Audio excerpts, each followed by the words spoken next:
Senator Marco Rubio represents the state of Florida. He's thought deeply about this question, not just in the age of coronavirus, but before, and he joins us tonight. Senator, thanks so much for coming on. How do we, I think everyone agrees, everyone who knows what the facts are, 96% of all antibiotics made in China, who hears those facts is horrified by them. How do we fix it? Well, first of all, let me just congratulate you. Your monologue, I haven't heard every monologue you've ever given. I can't imagine you gave a more important one or a more honest one than the one you gave a few minutes ago, and I want to thank you for doing that. People need to hear that message. Thanks.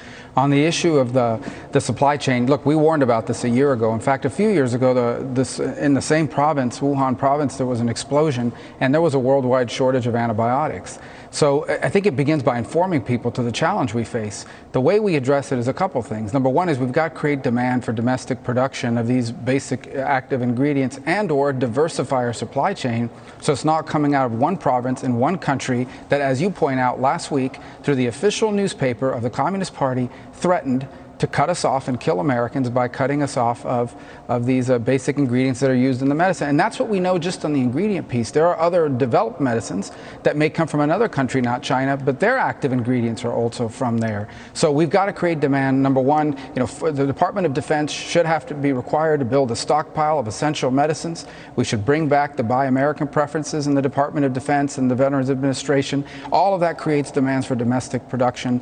And part of it is actually requiring pharmaceuticals to tell us how much of the what percentage of the ingredients in your medicine comes from overseas, particularly from China. We believe the estimate is right. We think it could be higher. We don't actually know how high that percentage is because that requirement is not embedded in every pharmaceutical company's profile.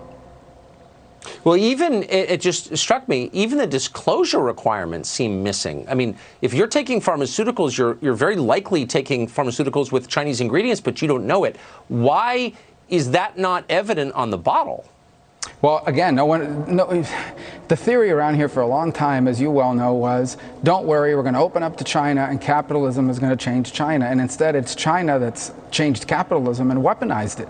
And we gave away these industries. Within 2 or 3 years of becoming of the most favored nation status, we had multiple closings of pharmaceutical manufacturing facilities in the United States because they were driven to China because it was cheaper to do it there. This is particularly true, by the way, in generics. The overwhelming majority of Americans are taking generics for whatever drug they're using that's now no longer on patent.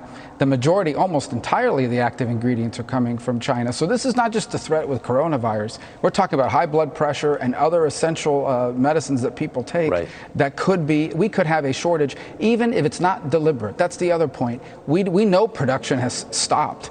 And right now we're going through inventory. At some point, there could be a medical shortage of critical drugs in this country because the place where the ingredients were made hasn't been working for a couple months. It's unbelievable. The whole reason life expectancy has gone up in the last 100 years, 70 years, antibiotics. And they control all of them. So, yeah. Senator, great to see you tonight. Thank you for pushing on this so hard. Yeah, absolutely. Thank you.